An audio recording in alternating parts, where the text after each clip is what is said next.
ఈరోజు ఈ press conference సందర్భంగా రాష్ట్రంలో ఎలాంటి విప్లవాత్మక అడుగులు పడ్డాయి, ఆ విప్లవాత్మక అడుగుల నుంచి ఏ రకంగా రాష్ట్రంలో ఈరోజు అడుగులు వెనక్కి పడతా ఉన్నాయన్నది ఈరోజు కొన్ని ఉదాహరణలతో అందరికీ కూడా అర్థమయ్యేట్టుగా కూడా చెప్పడానికి ప్రయత్నం చేస్తా. రాష్ట్రంలో ఈరోజు నిజంగా ఎలాంటి బాధాకరమైన పరిస్థితులు ఉన్నాయి అనేది గమనిస్తే రాష్ట్రంలో ఎక్కడా కూడా ఒక బడ్జెట్ అనేది ప్రవేశపెట్టడం, ఆ బడ్జెట్ ద్వారా ప్రజలకు కాన్ఫిడెన్స్ ఇవ్వడం, ఎన్నికలప్పుడు ఒక మేనిఫెస్టో చెప్పాము, ఆ మేనిఫెస్టోలో చెప్పినటువన్నీ కూడా అమలు చేయాలి అని ఆరాటపడడం, ఇవన్నీ ఎక్కడా కనిపించవు. ఇవన్నీ ఎక్కడా కూడా వెతికినా కూడా కనిపించవు. ఒకవైపున సూపర్ 6లు కనిపించవు, సూపర్ 7లు కనిపించవు, ఆయన ఎన్నికలప్పుడు చెప్పిన మాటలు ఏవి కూడా కనిపించవు. ఉన్నదల్లా ఏం కనిపిస్తుంది అని అంటే రెడ్ బుక్ పరిపాలనతో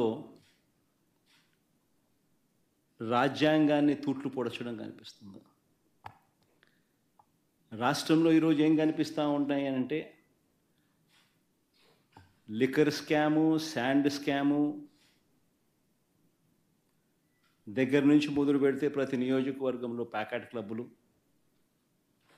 ప్రతి నియోజకవర్గంలోనూ మాఫియాలు, ఏ నియోజకవర్గంలో ఈరోజు ఏ మైనింగ్ యాక్టివిటీ చేయాలన్నా, ఏ పరిశ్రమ నడపాలన్నా ఈరోజు ఎమ్మెల్యేలకు ఇంత, చంద్రబాబుకి ఇంత అని కలెక్షన్ మెకానిజంతో ఒక మాఫియా సామ్రాజ్యం నడుస్తూ ఉంది.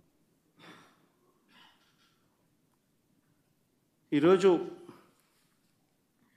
ఒకవైపున అన్ని రకాలుగా రాష్ట్రం వెనకడుగులు వేస్తూ ఉంటే, తిరోగమనంలో రాష్ట్రం ఉంటే, మరోవైపున మనం తీసుకొచ్చిన సంస్కరణలు ఈరోజు కళ్ళ ఎదుటే నీరు గారిపోతూ ఉన్న పరిస్థితులు ఈరోజు కనిపిస్తూ ఉన్నాయి.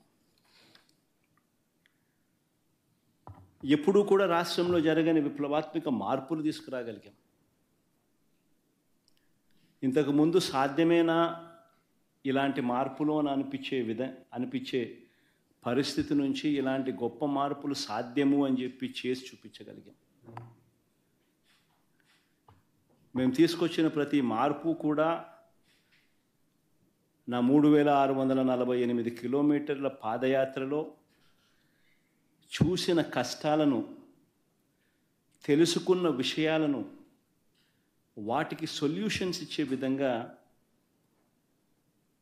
మా ప్రభుత్వంలో ప్రతి అడుగు కూడా మేము సొల్యూషన్స్ ఇచ్చే విధంగానే అడుగులు వేశాం. ఆ సొల్యూషన్స్ ఇచ్చే క్రమంలో ప్రతి రంగంలోనూ ఒక రెవల్యూషన్ తీసుకురాగలిగాం. ఆ సొల్యూషన్స్ ఇచ్చే క్రమంలో ఇది సాధ్యం అవుతుందా అనే పరిస్థితి నుంచి సాధ్యం చేసి చూపించగలిగాం. ఎప్పుడు ఊహించని మార్పులు తీసుకురాగలిగాం.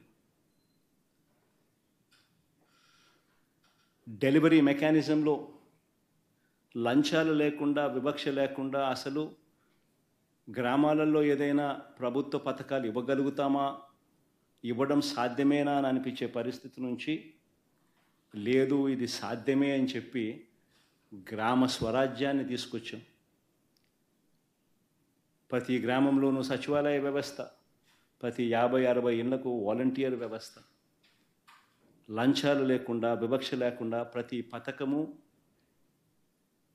దాదాపుగా 540 రకాల సేవలు గ్రామంలోనే ఇంటి వద్దకే డోర్ డెలివరీ.